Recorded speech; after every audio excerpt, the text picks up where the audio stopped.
कार्यक्रम में उपस्थित भारतीय जनता पार्टी की प्रदेश की उपाध्यक्ष श्रीमती नीलम सोनकर जी, भारतीय जनता पार्टी के जिला के अध्यक्ष श्री ध्रुव सिंह जी, ऋषिकांत राय जी, जिला प्रभारी आजमगढ़ श्री देवेंद्र यादव जी,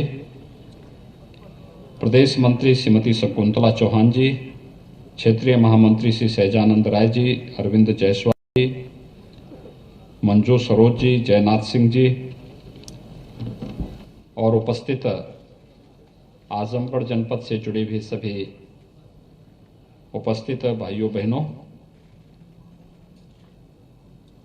यूपीडा के सीईओ और अपर मुख्य सचिव गृह से अवनीश अवस्थी जी,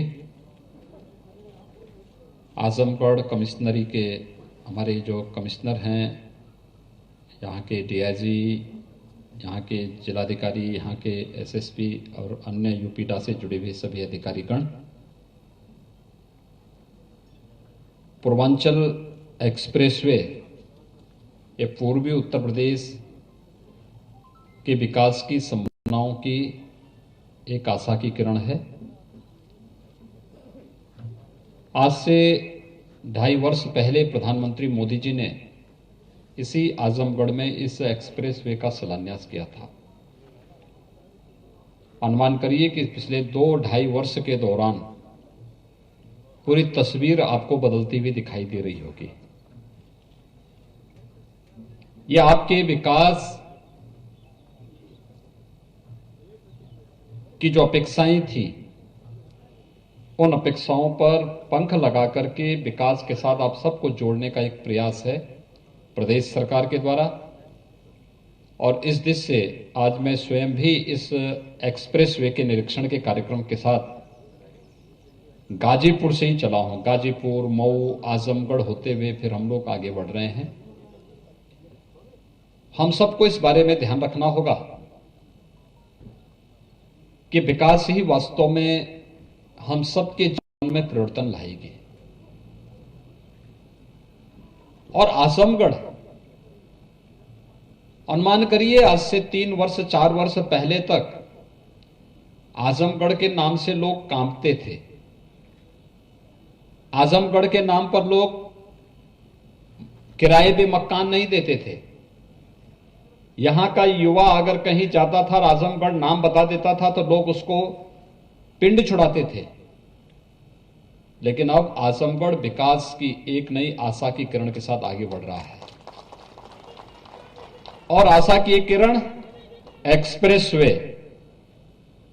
यहां के औद्योगिक विकास को एक नई ऊंचाइयों तक पहुंचाएगा। साथ ही साथ हम आजमगढ़ में विश्वविद्यालय भी दे रहे हैं। विश्वविद्यालय के लिए जमीन की समस्या आ रही है, ये आजमगढ़ वासियों को सोचना चाहिए। अब तक नहीं तो विश्वविद्यालय का कार्य भी प्रारंभ हो गया होता।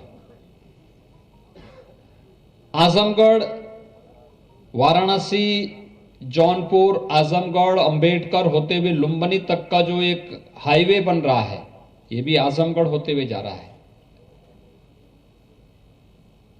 अनेक बड़े बड़े हाईवे केंद्र और प्रदेश सरकार के द्वारा आजमगढ़ के साथ आजमगढ़ को ध्यान में रख करके बनाए जा रहे हैं। ये इसलिए जिससे विकास की योजनाओं के माध्यम से हम यहां की अपेक्षाओं और जन आकांक्षाओं की पूर्ति करने में सफल हो सकेंगे। मेरा आप सबसे यह अपील होगा, विकास हमारी प्राथमिकता होनी चाहिए और हम सब सकारात्मक सहयोग इसके साथ करें। यह सकारात्मक सहयोग ही न केवल आपके लिए बल्कि आने वाली पीढ़ी के भविष्य के लिए भी बहुत निर्णायक सिद्ध होगा। हमारा प्रयास है कि 31 मार्च तक मुख्य एक्सप्रेसवे हम लोग बना करके तैयार करें और एक्सप्रेसवे को बनाने के साथ फिर यहां पर हर जनपद में औद्योगिक क्लस्टर भी विकसित किया जाए, जिससे औद्योगिक निवेश और उसके माध्यम से पूर्वी उत्तर प्रदेश के नौजवानों को रोजगार और नौकरी की संभावनाओं को भी उसके साथ जोड़ा जा सके। इसकी तैयारी की जा रही है, युद्ध स्तर पर तैयारी की जा रही है। और उसी दिशा से मैं यहाँ पर आपके बीच में इस एक्सप्रेस वे के निरीक्षण के लिए आया हूँ। आप सभी इस अवसर पर आए हैं। आप सबका मैं हृदय से अभिनंदन करता हूँ।